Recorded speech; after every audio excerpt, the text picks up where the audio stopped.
start this presentation off following a constipation thought process. So just since most of you are going to think of taxes is going to be as exciting as a conversation about constipation, everybody just scoot back a little bit from your chair and take a deep breath. Please do that right now. So as you do that, I want you to sit down, buckle up, and hold on because this is going to be a wild ride on taxes. So we're going to start off plain and simple. You know that I've prepped you in advance on what we're going to talk about. The first is the 4 ways that the tax code is set up and how it works. First example is a person is being held upside down and all of the money is being shaken out of them just like it was on the flyer. Second way that the tax code is set up is at least you're no longer upside down, but Uncle Sam is looking at you.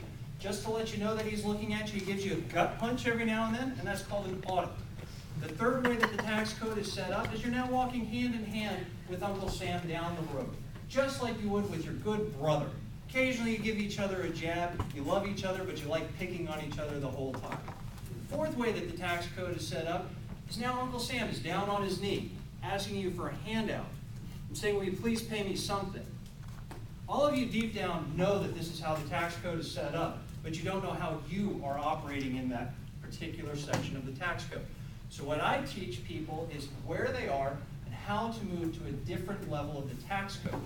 Now, in order to do this, you need to understand a very basic fundamental. I'm going to pull James up here as a quick example. He doesn't know what's going on, so I'm going to give him a simple rule.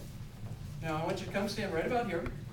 Okay, just face forward. You're on camera, so smile while you're doing this. Basically, the way that the tax code is set up, and this is the rules of the game, is you earn income, and then you pay taxes, and then you get to pay for your expenses, and whatever you get left over is what you get.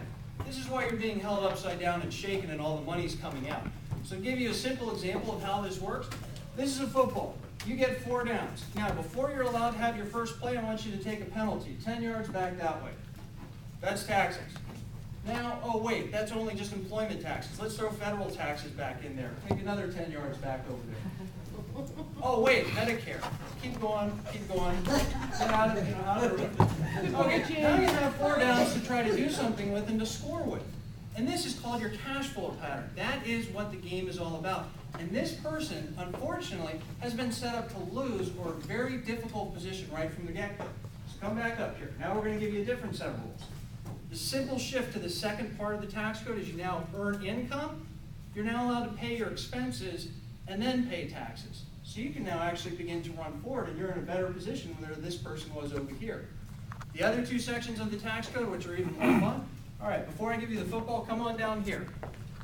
Are you going to score a touchdown, or are you going to get a field goal, safety? What do you want to have? Touchdown. Okay, let's start here. We'll give you the ball. Now tell me what plays you're going to run to get that touchdown. That's how the game works. They already started off with it. Now, thank you very much. You can have a seat and give them a quick hand for that. So these visualizations are really meant to give you an idea of how the game is played, and you are probably set up or structured in a way to fail. The government likes you paying them money in advance. This is why I think that refunds are a bad thing. And that's why the wealthy determine when and how they're going to pay their taxes, and they dictate, and that's why Uncle Sam's down on his knee looking at it. So now, in order to keep moving forward at the speed of kind of business, is cash flow. This is the actual game and how you play it. And Robert Kiyosaki wrote a book called Rich Dad Poor Dad. It's probably one of the simplest examples of how this runs. So Tim, can I get you to come up here? I want a nice example from a financial guy, kind of give a little way that this runs. Money comes in, you pay for expenses. If you have nothing left over at the end of the day, what happens? You're broke. All the money goes out. Okay? That's the cash flow pattern of the poor. They just don't have anything at the end of the day. And their big dream is to just be able to make a little bit more so that they can survive or get by. The next level is the middle class. What they do is they earn income, pay for expenses, go out and buy a bunch of stuff, which creates more expenses for them, and the money goes out. So, how does this really look like in reality? Oh! You mind? So, no. Obviously, when you put it as an example like that, he pulls the dollar back and he knows that there's value to it, and he's not allowed it to get wasted just by a simple flick of a lighter.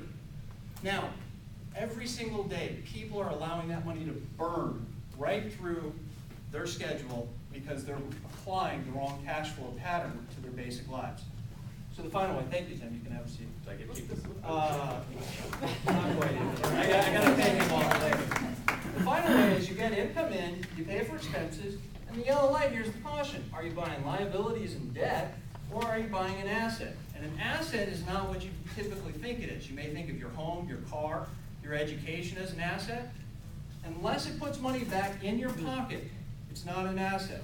This is why working with somebody like Tim is so important to your schedule.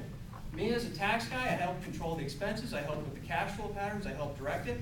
But if you don't have a game plan on how these assets are going to put more money in your pocket and understand that you're playing by a different game, it becomes very, very easy to win when you approach it that way. So kind of with that said is you already know what the two simple problems that people have with money are. They either have too much money or they have too little money. So when you're talking with anybody is you need to just understand which situation are they in and where are they focusing. Because that simple little shift will make a difference in how you actually play the game, how you can change the game, and you can change the rules that you play this game by. The final rule is, what does this really boil down to more than anything? If you spend less than you make, it's hard to get in trouble. Now, I'm not saying live below your means. If you want to expand your means, earn more income. That can come from your job, it can come from real estate investments, it can come from stock investments, it can come with working with your team that's represented entirely here in BNI to making sure that you achieve the best wealth possible. That's why in the handouts, which you did not have, because I want you to focus on listening to me in the presentation, is this final page called the money cycle. And this teaches you where each of the people in our chapter flow into this. I'm the big gigantic section down here called taxation. I'm the constipation, the not so fun part, the thing you really don't want to enjoy, but I tell you what, you feel a lot better when it's moving the right way, huh?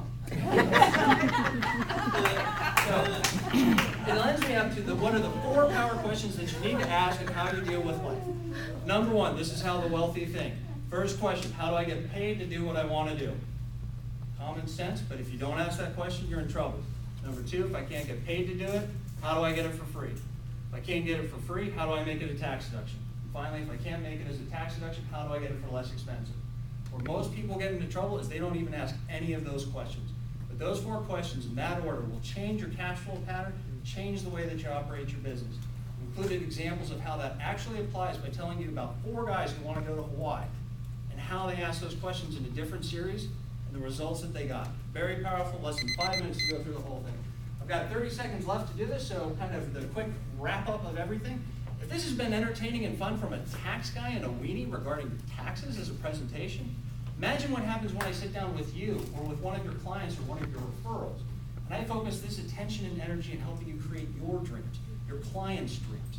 This is what we do all day long. We help them develop that team. We pull in Tim, we pull in Narisha, we pull in these folks to make sure that they are taking care of themselves the best way possible. So my offer is I've got a spot for 15 folks. And in 13 weeks, I'm going to take them through a process that will generate an increase in their net worth of $8,000. Cost for that program is going to be $400 and it begins September 1st. So my ideal referral is a husband and wife team or an individual who is looking to transform their financial situation. And we're going to be pulling in the bookkeepers, we're going to be pulling in the financial planners, we're going to be pulling in the insurance guys. We're going to be showing you not only how BNI works from just generating business, but making everything fine. So I'm Sean Boyd. Remember, IRS has no soul. Call Mr. Loophole.